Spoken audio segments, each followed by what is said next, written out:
కొట్టద్దు దయచేసి.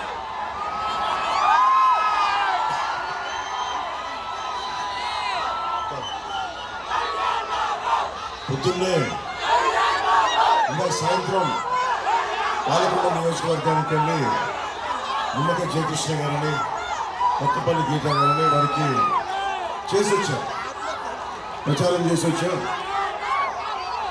ఒకటే అనిపించింది కూడా మన ఉత్తరాంధ్ర వైజాగ్ అన్న ఉత్తరాంధ్ర అన్న నాకు చాలా ప్రాణం, చాలా నటన ఇక్కడే ఓనాం వాళ్ళు దిద్దుకున్నాం.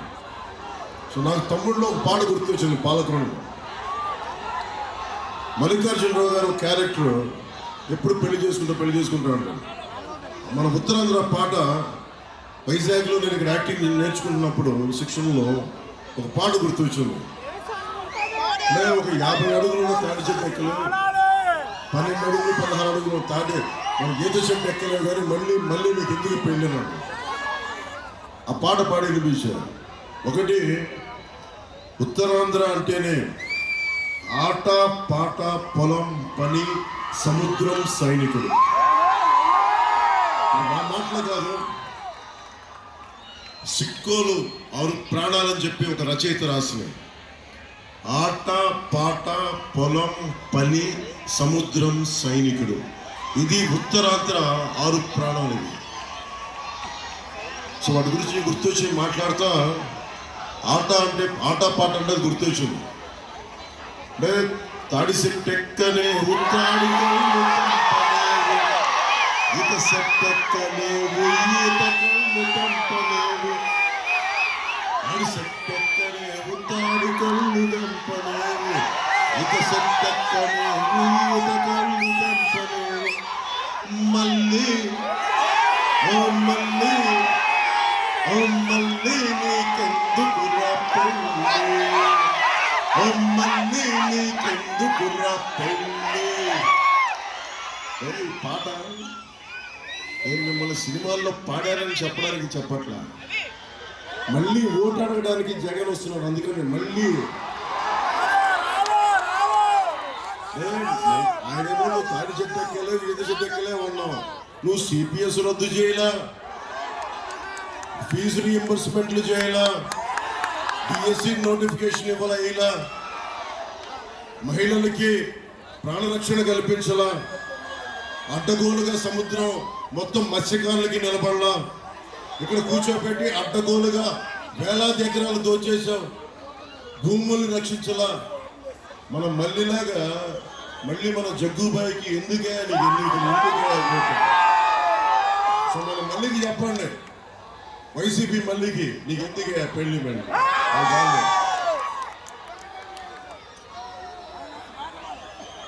నేను నాకేం సరదా కాదు. పాలిటిక్స్ బాధ్యత, దేనికి బాధ్యత? నాయకుడు అనేవాడు ఒక ఎన్నికల కోసం వస్తే మనకు అవసరం లేదు, ఒక తరం కోసం ఆలోచించగలిగితేనే అది నాయకుడు. ఒక మిలిటరీ వ్యక్తి కావాలి అంటేనేమో ఎంట్రన్స్ ఎగ్జామ్స్ రాయాలి, పోలీస్ అవ్వాలంటే ఎంట్రన్స్ ఎగ్జామ్స్ రాయాలి, డిఎస్సి నోటిఫికేషన్ రాయాలంటే ఎంట్రన్స్ ఎగ్జామ్స్ రాయాలి. ఏది చదవాలన్నా ప్రతి ఒక్కరికి పరీక్షలు పెడతారు, ప్రతి ఒక్కరికి పరీక్షలు. కానీ వైవి సుబ్బారెడ్డి గారికి పరీక్షలు అవసరం లేదు, వైఎస్ జగన్ గారికి పరీక్షలు అవసరం లేదు. అంటే నువ్వేం చేస్తావు మీరు ఆలోచించాలి. అది వాళ్ళ తప్పు కాదు. అది ముఖ్యంగా యువత, ఆడపడుచులు, మహిళలు, పెద్దలు మీరు ఆలోచించాలి. నేను అవగాహన చేసుకుని వచ్చాను పాలిటిక్స్కి, సరదాగా రాలా. పబ్లిక్ పాలసీ చదివా, నిలబడగలను, కొట్లాడగలను, అవసరమైతే చొక్కా మెడిచే రౌడీలతోటి కొట్లాడగలను. దేనికి చేస్తాను? ఇందాక ఏదో పుస్తకం చదువుతా ఉంటే వంగపండు గారి మాటలు గుర్తొచ్చినాయి. ఆ మాటల్లో ఈ రచయిత అడిగారు, ఎందుకు నువ్వు మనకి ఏం పిల్లడో వెళ్దాం వస్తావా శ్రీకాకుళం సిట్టడివిలోనికి? ఆ వంగపండు గారిని అడిగారు రచయిత, ఎందుకన్నా నువ్వు ఇంత ఉద్యమకారుడిగా అయ్యావు, ఎందుకు గజ్జె కడతావంటే, మనిషి గౌరవించే గుణం లేనప్పుడు, ఇది నాది, ఈ ఋషికొండ నాది, ఈ మొత్తం సర్క్యూట్ హౌస్ నాది, అన్ని భూములు నావి అని ఎవడు పడితే ఇది నాది నాది అంటే, ఇదంతా నా సొంతం, ఉత్తరాంధ్ర నా సొంతం, వైజాగ్ నా సొంతం, ప్రజలందరూ నా సొంతం అని ఎవడన్నా సరే హద్దులు గీసి పెట్టిరిగిపోతే అప్పుడు నాకు కడుపు మండి గజ్జె కడతాను. కడుపు మండిన వాడే గజ్జె కడతాడు.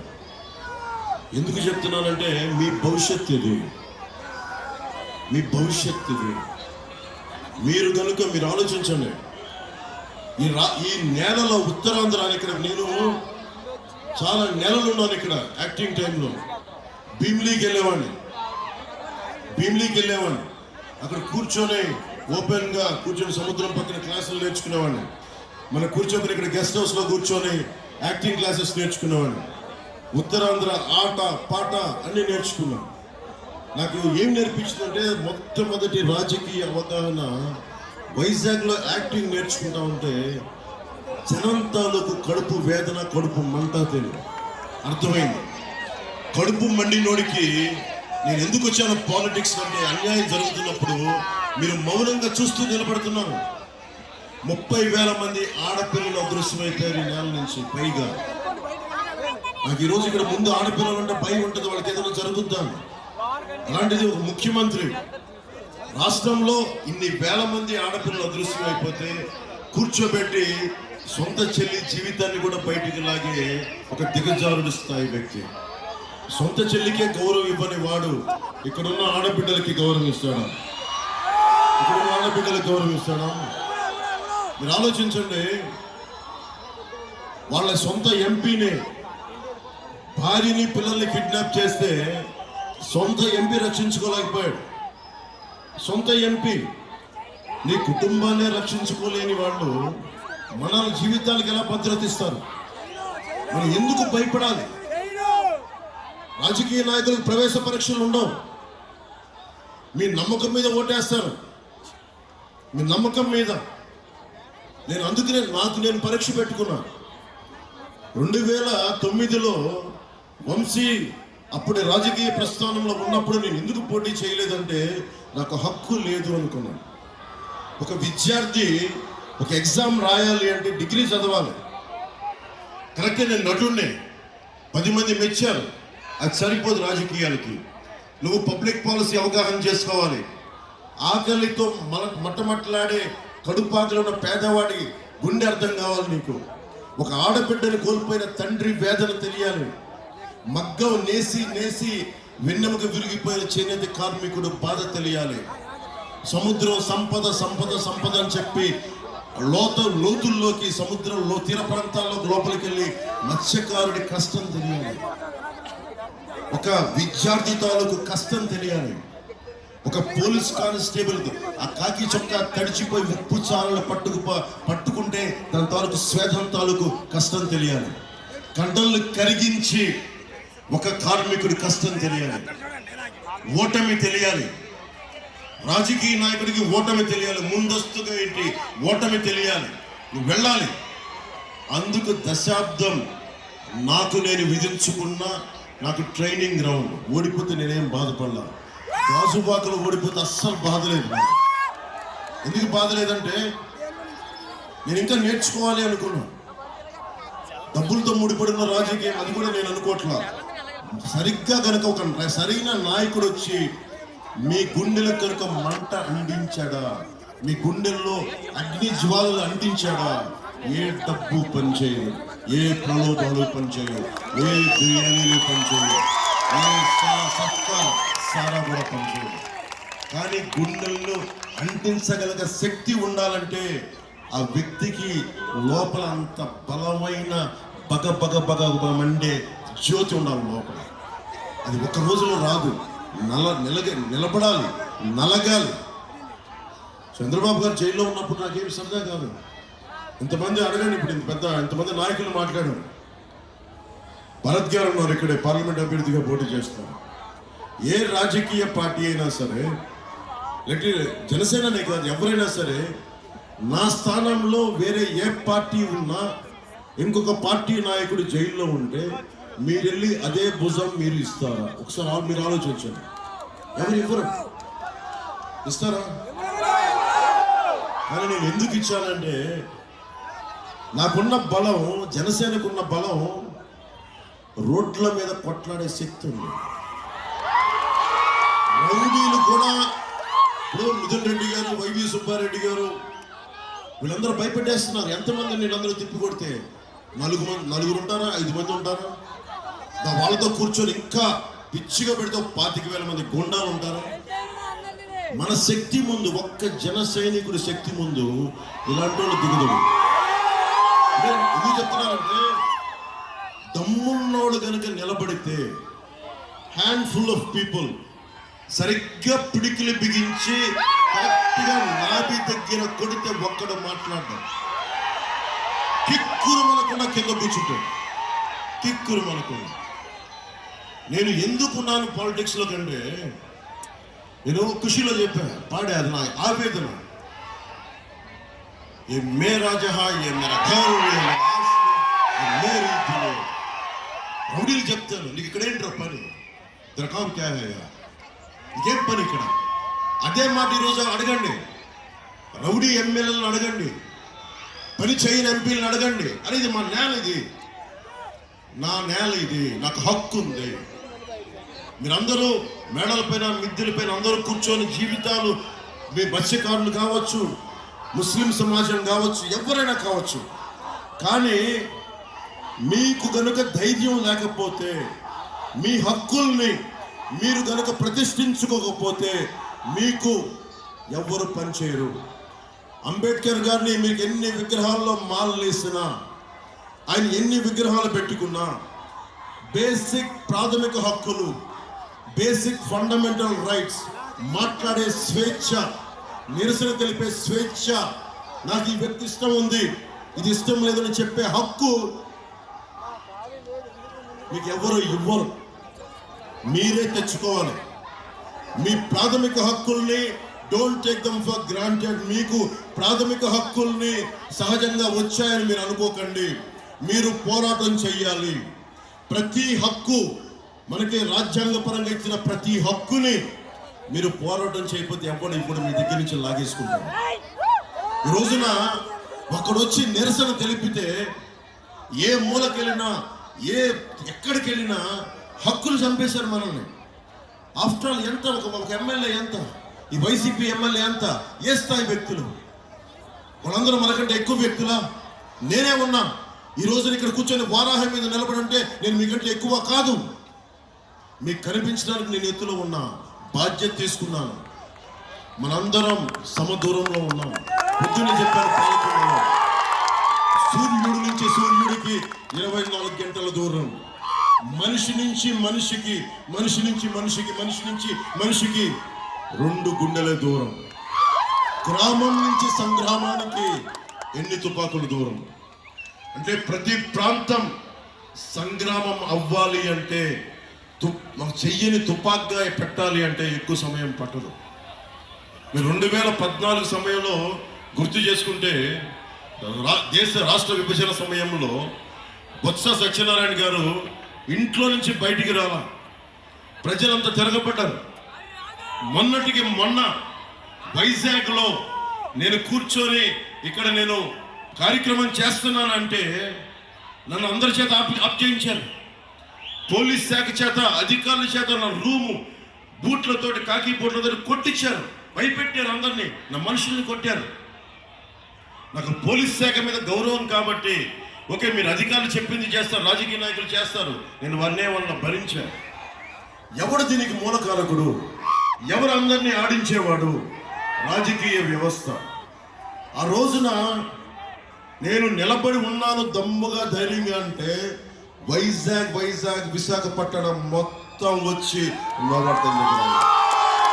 ఒంటరి మహిళ 4 ఏళ్ల 3 ఏళ్ల బిడ్డని సంకనెత్తుకొని దోమలు కుడుతుంటే నిలబడి నా అన్న కోసం నేను వచ్చానంటే అది నా కోసం వచ్చినట్టు కాదు.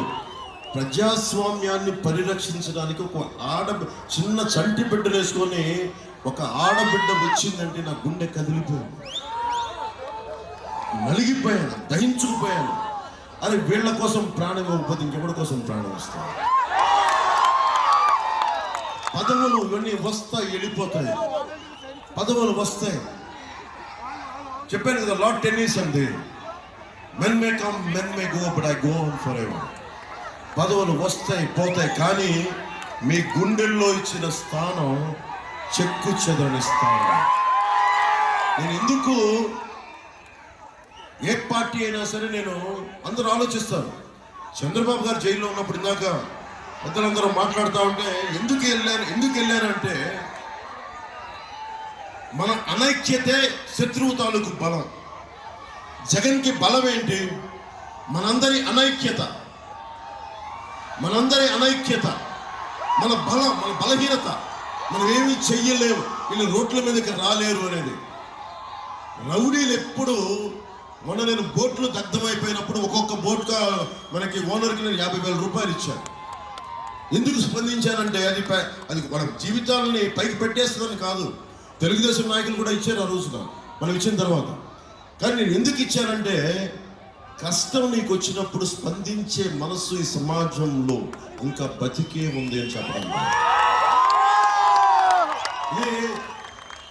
అలాంటిది తీసుకుంటే వాళ్ళని బెదిరిస్తాడు. పాపం వాళ్ళు చెప్తా ఉన్నారు, ఆడపడుచులు ఆ రోజున, అన్న మమ్మల్ని రాత్రుల పూట యువకులు చెప్తా ఉన్నారు, మత్స్యకారు యువత చెప్తా ఉన్నారు, మమ్మల్ని భయపెడతా ఉన్నారు గుండాలు. ఒంటరాడి మహిళలు వెళ్తుంటే మనకి ఇంటికి వెళ్ళాలంటే భయం వేస్తుంది ఆ పోర్ట్ ఏరియాలో, ఫిషింగ్ హార్బర్లో. నేను వాళ్ళకి ఒకటే చెప్పాను, మన ప్రభుత్వం రాగానే మీకు లా అండ్ ఆర్డర్ ఎంత బలంగా ఉంటుందంటే, ఎవడన్నా సరే కన్నెత్తి చూసి ఒంటరి ఆడబిడ్డల్ని కానీ మహిళల్ని కానీ భయపెట్టాడు, ఇబ్బంది పెట్టాడు అంటే మీకు చూపిస్తాను ఆ రోజున. ఎందుకంటే నేను చాలా తెగించి వచ్చాను పాలిటిక్స్కి. మీరు ఊహించుకోండి, నేనేదో నటుడిని కాదు, నటన తీసుకోవాల్సి వచ్చింది నేను బతకడానికి. లేదంటే నేను ఒక సాయుధ పోరాట యోధుడిని వెళ్ళిపోయేవాడిని. కానీ నాకేమనిపించిందంటే, ఐ లవ్ యూ టూ.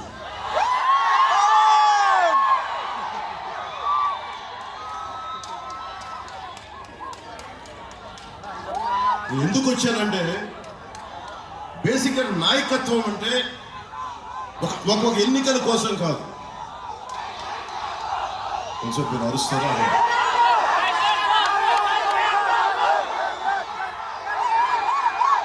మీరు స్లోగన్స్ ఇచ్చారనుకోండి, మీ స్లోగన్స్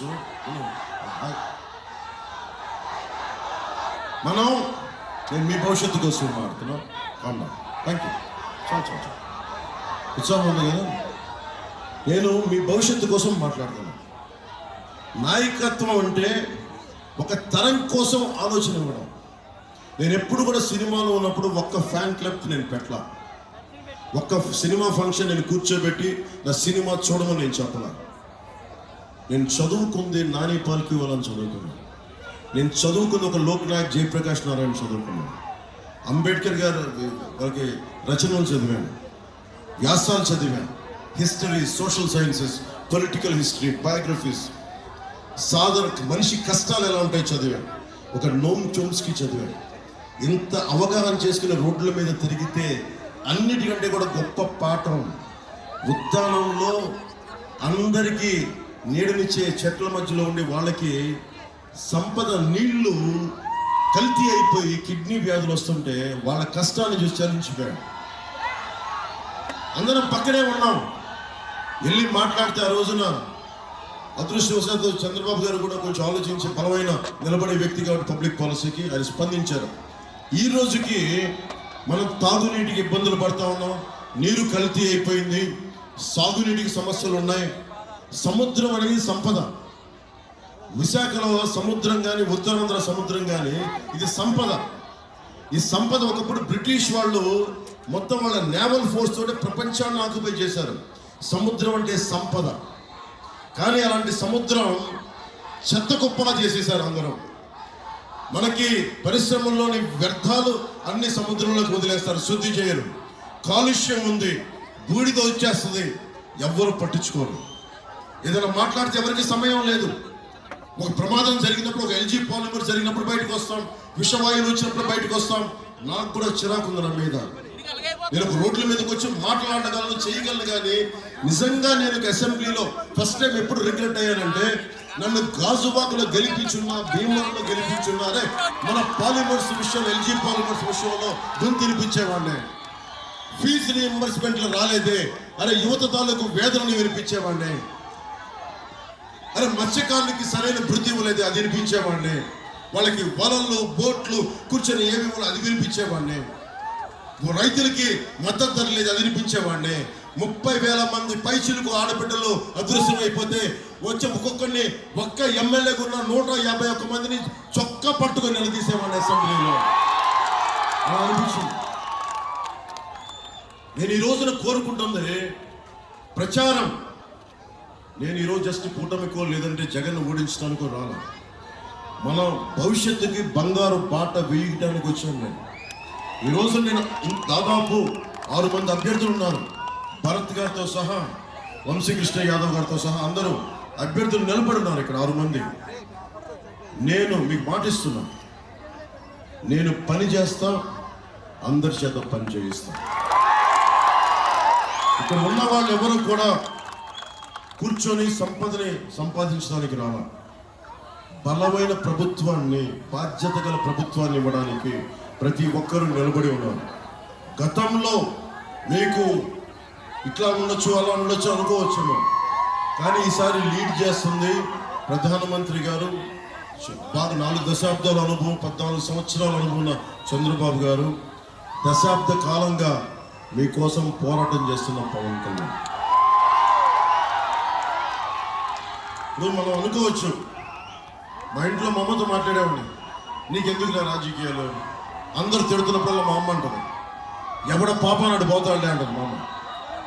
నేనంటున్నా, ఎవడి పాప నాడు పోతే కూర్చోబెట్టి ఒక లోక్నాయక్ జయప్రకాష్ నారాయణ రావాల్సిన అవసరం లేదు, ఎమర్జెన్సీ కోసం నిలబడాల్సిన అవసరం లేదు, ఒక వీరనారి గుణమ్మ రావాల్సిన అవసరం లేదు, ఎవరు రావాల్సిన అవసరం లేదు, కృష్ణుడు కురుక్షేత్రం చేయాల్సిన అవసరం లేదు. మన భవిష్యత్తు మనమే నిర్మాణం చేసుకోవాలి. మన బాధ్యత మనమే తీసుకోవాలి.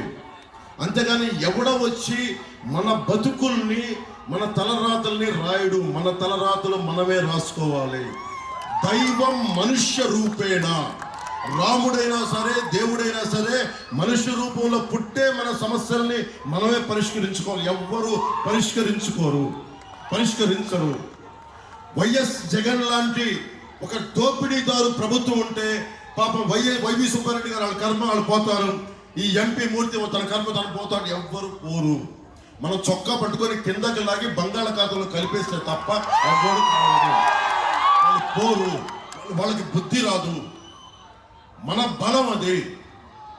ప్రతిసారి మిమ్మల్ని చూసినప్పుడు నాకు ఒకటే అనిపిస్తుంది, అరే మీరు సముద్రం శక్తులంత యువత, మీరు ఆదిపరాశక్తులు, ఆడ మహిళలు, వీర మహిళలు బోల్డంత శక్తి ఉంది. మనిషిని ఒక్కడు, ఒక భగత్ సింగ్ తలుచుకుంటే ప్రపంచం మారిపోయింది.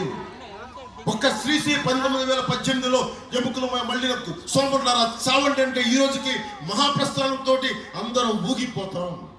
ఒక్కడు తలుచుకుంటే, one man's courage makes a majority. One man's courage. ఇది నా ఒక్కడి సొంతం కాదు, అది ఒక్కడి సొంతం కాదు. మీలో ప్రతి ఒక్కరిలో ధైర్యం ఉంది. ఇక్కడున్న ఆడబిడ్డల్లో కావచ్చు, ఇక్కడున్న పైన పెద్దల్లో కావచ్చు, మేడల్లో మిద్దెల పైన పెద్దల వల్ల కావచ్చు, ఆ దూరాన అల్లంత దూరాన కూర్చొని జెండాలు పట్టుకున్న ఒక్కొక్క యువకులు కావచ్చు, యువత కావచ్చు. ధైర్యం అనేది మీ గుండెల్లో ఉంటుంది. నేను అందుకనే ఎందుకు పెట్టానంటే, చంద్రబాబు గారు జైల్లో ఉన్నప్పుడు అందరు చెప్పారు, సార్ వాళ్ళు జైల్లో ఉన్నారు, తెలుగుదేశాన్ని మనం నొక్కేసి మనం ఎదిగిపోదాం అంటే నేను ఒకటే చెప్పాను, ఓకే సరే నేను మీరు అనుకున్నట్టుగానే చేద్దాం. ఒకవేళ ఓడిపోతే, ఒకవేళ జగన్ మళ్ళీ వస్తే మళ్ళీ ఒక్కొక్క మారు జగన్ ఎఫోర్ట్ చేయగలమని అడిగా. ఎవరి దగ్గర సమాధానం లేదు. ఇంకొక మారు జగన్ మీరు కావాలని కోరుకుంటున్నారా? మీరు నేను అదే చెప్పా. నేను 5 కోట్ల మంది ప్రజల కోసం ఆలోచించేవాడు. ఒక జనసేన పార్టీ కోసం నేను కాదు. ఒక పార్టీ తాలూకు ముఖ్య ఉద్దేశం 5 కోట్ల మంది ప్రజల్ని గుండెల్లోకి తెచ్చుకొని పరిరక్షించుకోవటం. అరే ఇది నా జనం, ఇది సొంతం చేసుకో. సొంతం చేసుకోకపోతే ఎవరిని సొంతం చేసుకుంటారు? మిగతా వాళ్ళు అలా ఆలోచిస్తారో లేదో నాకు తెలియదు. నేనైతే మీ భవిష్యత్తును దృష్టిలో పెట్టుకొని నన్ను నేను తగ్గించుకొని నేను మిమ్మల్ని పెంచాను. ఎక్కడ నెగ్గాలో కాదు, ఎక్కడ తగ్గాలో. అందరూ చంద్రబాబు గారికి అర్థమైంది, బీజేపీ నాయకత్వానికి అర్థమైంది. నేను ఒకటే చెప్పాను ప్రధానమంత్రి గారి దగ్గరికి, అందరి నాయకులందరి దగ్గరికి 2 చేతులు జోడించి అడిగాను. నలిగిపోతుంది రాష్ట్రం. మేము చెన్నైలో ఉన్నప్పుడేమో కూర్చోబెట్టి మీరు మద్రాసు వాళ్ళు కాదు వెళ్ళిపోండి అని చెప్పి తరివేశారు. అలాగే చెప్పి మన తెలుగు వాళ్ళు రాష్ట్రం అనుకుంటే కూర్చోబెట్టి నువ్వు తెలంగాణ వాడి కాదు ఆంధ్రుడు అని పంపించేశారు. ఇక్కడికి వస్తే మళ్ళీ కూర్చొని నువ్వు లోకల్ నాన్ లోకల్ కాదని ఎక్కడికి పారిపోతావు? ఈ నేలను వదిలి ఈ బంగాళాఖాతం కూర్చొని భూమిలో వెళ్ళిపోతా, సముద్ర తీరాన్ని ప్రాంతం వదిలే వెళ్ళిపోతా. నాగావళి వంశధార ఈ నదిని ఈ నేలను దాటి వెళ్ళిపోతాయా? నాకు ఒకటే చెప్పాను, మనం చేయాల్సింది ఏంటి? ఒక చెట్టు నీడనిస్తుంది, పండ్లు ఇస్తుంది. ఒక నది దాహాన్ని తీర్చి పాడి పంటలకి మనకు అన్నం ఆకలి తీర్చే పంటనిస్తుంది మనకి. నిజంగా ప్రజాక్షేమం ఆలోచించేవాడు ఎవడైనా సరే, అరే ఏమైపోతారు మనం అందరం కలెక్టివ్గా ఉండకపోతే? ఒక కులానికి కాదు, ఒక మతానికి కాదు, ఒక ప్రాంతానికి కాదు, అందరం కలిసికట్టుగా ఉండకపోతే అందరం నాశనం అయిపోతాం. ఈ రోజున నేను ముఖ్యంగా మీరు ఇన్ని ఇళ్ళు ఉన్నాయి, మొత్తం దారి పొడవుతో ఇళ్ళు ఉన్నాయి, చిన్న చిన్న పట్టాలు ఉన్న ఇళ్ళు, పట్టాలు ఇచ్చారు కానీ ఇల్లు ఇవ్వని పరిస్థితులు ఉన్నాయి. వారికి కూడా నేను ఒకటే మాటిస్తున్నాను, కూటమి ప్రభుత్వం రాగానే మీకు పట్టాలు ఇల్లు ఇప్పించే బాధ్యత మా నాయకులందరూ తీసుకుంటారు. మేమందరం తీసుకొని అది అడ్రస్ చేస్తాం ఆ విషయం. అలాగే రాగానే ఫస్ట్ సంతకం మెగా డిఎస్సి నోటిఫికేషన్ విడుదల చేస్తాం. ఉత్తరాంధ్ర ఉంది, ఉత్తరాంధ్ర గురించి ఏం ఆలోచించాలి? ఒక కరణం మల్లీశ్వరి, అంబట్రాయుడు గారు ఉన్నారు, కరణం మల్లీశ్వరి ఉన్నారు. కరణం మల్లీశ్వరి ఒలింపిక్స్ విజేత, ఒలింపిక్స్లో మెడల్ సాధించిన వ్యక్తి.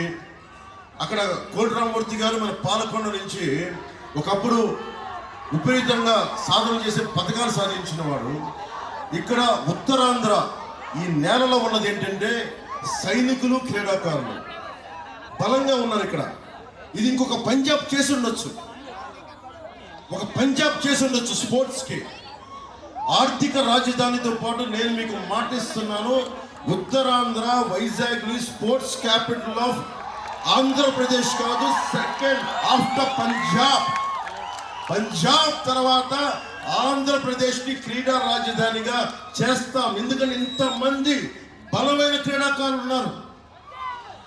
ఎక్కడ భారత మాత గుడి ఉందో లేదో తెలియదు కానీ శ్రీకాకుళంలో ఉత్తరాంధ్రలో భారత మాతకి గుడి ఉంది. అంత గొప్ప నేల ఇది, అంత చైతన్యం ఉన్న నేల. మీరు యువత కూడా చెప్తున్నాం, మీరు అపరిమితమైన శక్తి సంపన్నులు. మీరు ఎలా ఆలోచించాలంటే శేషేంద్ర గారి కవిత్వం చెప్తాను. సముద్రం ఒకరి కాళ్ళ దగ్గర కూర్చొని మనము, తుఫాను గొంతు చిత్తం మరణం మెరగదు, పర్వతం ఎవ్వరికి ముంగిస్తలాం చేయ. మీరు పర్వతం అంత మనుషులు, మీరు అందరూ ఆడపడుచులు కానీ అందరూ, మీకు లోపలంత శక్తి ఉంది. అరే ఒక పవన్ కళ్యాణ్ చేయగలిగినప్పుడు, ఒక అంబటి రాయుడు గారు చేయగలిగినప్పుడు, ఒక భరత్ చేయగలిగినప్పుడు, వంశీకృష్ణ యాదవ్ గారు సాధించగలిగినప్పుడు మీ వల్ల ఎందుకు రాదు? మీకు వాలంటీర్ లాగా 5,000 జీతాలు ఇచ్చి నేను యువతను నిర్వీర్యం చేయదలుచుకోలా. అరే మీది, మీ గొంతు ఈ దేశపు సమగ్ర సంకల్పం, ఈ దేశానికి నిజమైన సంపద, కలల ఖనిజాలతో చేసిన మీరు మీరు మీరు మీరు మీరు యువతరానికి ఏ సంపద విడిచిపెట్టాం? యుద్ధం, రక్తం, కన్నీరు తప్ప, గాయాలు, బాధలు, వేదనలు తప్ప, కలలు కలలు కలలు, పిరికితనం, మోసం తప్ప. మీకు ఏం కావాలి? మీకు భవిష్యత్తు ఇవ్వాలి. 5,000 జీతంతో మీ జీవితాన్ని కట్టుపడేయకూడదు. అరే మీరు ఎవరున్నారు? నేను చంద్రబాబు గారికి కూడా మీటింగ్లు ఇదే చెప్పాను. మీరు ఏ కులం అని అడుగుతారు, మీరు ఏ ఉపకులం అని అడుగుతారు. ఒక్క ఆడపడుచు దగ్గరికి వెళ్ళి 18 ఏళ్ళు 19 ఏళ్ళు 14 ఏళ్ళు ఆడబిడ్డ దగ్గరికి వెళ్ళి, ఒక 15 ఏళ్ళు ఉన్న యువకుడి దగ్గరికి వెళ్ళి, ఈతలు కొట్టే మత్స్యకారుల యువత దగ్గరికి వెళ్ళి, నీకేం కావాలనుంది, నీ ఇష్టమైన ఇష్టాలు ఏంటి, నీ అభిరుచి ఏంటి అని అడిగితే దాంట్లో ఎవరు గోల్డ్ మెడలిస్ట్ ఉన్నారు, ఎవరు ఒలింపిక్ మెడలిస్ట్ ఉన్నారు, వాళ్ళలో ఒక అంబటి రాయుడు ఉన్నాడా తెలియదు మనకి, వాళ్ళలో ఒక కన్నడ మల్లీశ్వరి ఉందా, ఒక శాస్త్రవేత్తలు ఉన్నారా? నేను కోరుకుంటున్నది అది 2047కి ప్రధానమంత్రి గారు చెప్తున్నారు భారతదేశం సూపర్ పవర్ కావాలి. సూపర్ పవర్ కావాలంటే ఎట్లా? జగన్ లాగా వెరైటీస్ మళ్ళీ తవ్వేసి వైవి సుబ్బారెడ్డి గారి దగ్గర, పెద్దిరెడ్డి గారి దగ్గర, మిథున్ రెడ్డి గారి దగ్గర, మిగతా అందరి దగ్గర డబ్బులు ఉంటే సరిపోతుంది. ఎక్కడి నుంచి సంపాదిస్తున్నాడు? వైఎస్ జగన్కి రైతుకి తేడా చెప్తారు. వైఎస్ జగన్కి భూమిని తొలిచే డబ్బు తీయడం తెలుసు. భూమిలో ఒక విత్తనం నాటి పంట పండించి మన ఆకలి తీర్చడం తెలియదు జగన్కి. ఎక్కడైనా చూడు భూములు లాగేసుకుంటాడు, భూములు తీసేసుకుంటాడు తప్ప, అరే భూముల్లో గుప్పెడు గింజలు వేసి ఒక యాప చెట్టునన్నా కనీసం నేడనిచ్చి యాప చెట్టును వేసే మానసిక స్థితి కూడా లేదు వాళ్ళకి. మానసిక స్థితి లేదు వాళ్ళకి. మీరు అలాంటి వాళ్ళనే మీరు ఏ నాయకుడినైతే ఎన్నుకుంటారో సమాజం తాలూకు మానసిక స్థితి తెలియజేస్తుంది. మీరు రౌడీల్ని గుండెల్లో పెట్టుకుంటే రౌడీలే అవుతారు. మీరు ఎవరిని ఇన్స్పిరేషన్గా తీసుకుంటారు? స్వామి వివేకానంద ఇన్స్పిరేషన్గా తీసుకుంటే, అంబేద్కర్ గారిని ఇన్స్పిరేషన్గా తీసుకుంటే, ఒక మహాత్మా గాంధీని ఇన్స్పిరేషన్గా తీసుకుంటే బాగుంటుంది. కానీ ఒక వైఎస్ జగన్ ఇన్స్పిరేషన్గా తీసుకుంటే ఏం చెప్తారు చెప్పండి? In which way he can inspire you? ఏం చేయగలడు తను? మా తాతగారు కూర్చోబెట్టి వెంకట నరసయ్య గారు అని చెప్పి ఒక ఆయన చంపేసి బరడీస్ పైన తీసుకున్నారు. అదే ఇన్స్పిరేషన్ మీకు? శివసుమాని పబ్లిక్ స్కూల్లో పేపర్ లీక్ చేసి అదే మీకు ఇన్స్పిరేషన్? మీకు ఇన్స్పిరేషన్ చెగువేరా కావాలా, వైఎస్ జగన్ కావాలా? మీకు చెగువేరా, మీకు స్వామి వివేకానంద కావాలా, ఎవరు కావాలి? మీకు శ్రీశ్రీ కావాలా, వైఎస్ జగన్ కావాలా? ఏముంది వైఎస్ జగన్లో? ఏముంది? మూర్ఖంగా ఎదురుపడి కూర్చోబెట్టి ఇట్లా అంటే సరిపోతా కాదు. మీ భవిష్యత్తు కోసం ఏం ఆలోచించాడు? మీ భవిష్యత్తు కోసం ఏం ఆలోచించండి మీరు. అది మీ భవిష్యత్తు కోసం ఆలోచించేవాడు కావాలి. నేను నా కొడుకు గురించి ఆలోచించగలను, నా బిడ్డల కోసం ఆలోచించగలను. నాకు సరిపోలా.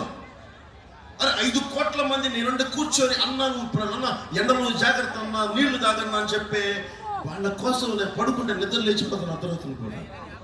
అరే ఏమైపోతారు? ఒక 30,000 మంది ఆడబిడ్డలు అదృశ్యం అయిపోతే నాకు నిద్ర పట్ల ఏమైపోతారు వీళ్ళందరూ?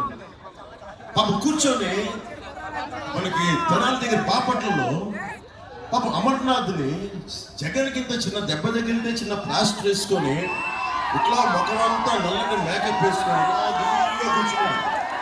కొంపలు మునిగిపోయినాడు. ఓకే కాదండి, నిజంగా చేశారు, ఏం చేశారో జరిగింది. కానీ జగన్ని అడగాల్సింది మీరు 30,000 మంది ఆడబిడ్డలు అదృశ్యం అయిపోతే వాళ్ళ తల్లిదండ్రుల దగ్గరికి వెళ్ళి నువ్వు ఎప్పుడన్నా అడిగావా, అమ్మ మీ బిడ్డ కనిపించట్లేదంట, నీ బాధ ఎలా ఉందమ్మా, నేనేం చెయ్యాలని అడగాలి కదా. అరే కన్నీరు తొడవని అధికారం ఎందుకు? నువ్వు కన్నీరు తొడవని 151 మంది ఎమ్మెల్యేలు ఉంటే, 30 మంది ఎంపీలు ఉంటే ప్రయోజనం ఏంటి? 3,000 మంది పైచిలకు కౌలు రైతులు చచ్చిపోతే కన్నీరు తొడవని నీకు ఎందుకు అధికారం? అంటే నువ్వు కూర్చొని రాజ్యాలు చేయడానికి, ఇబ్బంది పెట్టడానికి, భయపెట్టడానికి. వైఎస్ జగన్ ఒకటే తెలుసుకోవాలి, వైసీపీ గుండాలు ఒకటే తెలుసుకోవాలి. వైసీపీ వైజాగ్ లో ఉన్న వైసీపీ ఒక్కొక్క గుండాగాడికి చెప్తున్నా, మీరు ఆడబిడ్డల జోలికెళ్ళినా, ఆస్తి పాస్తుల జోలికెళ్ళినా, సగటు మనిషి జోలికెళ్ళినా మోకాళ్ళు ఇరగొట్టి జగదంబ సెంటర్లో కూర్చోబెడతాం వైసీపీ గుండాలకి. తొక్కి తోలు తీస్తాం వైసీపీ గోండాలకి.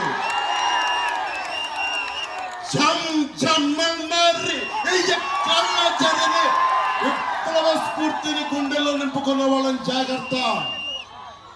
రౌడీలు అవసరం లేదు మాకు, తొక్కి నరతిస్తాం గుండాగాళ్ళందరికీ చెప్తున్నాం.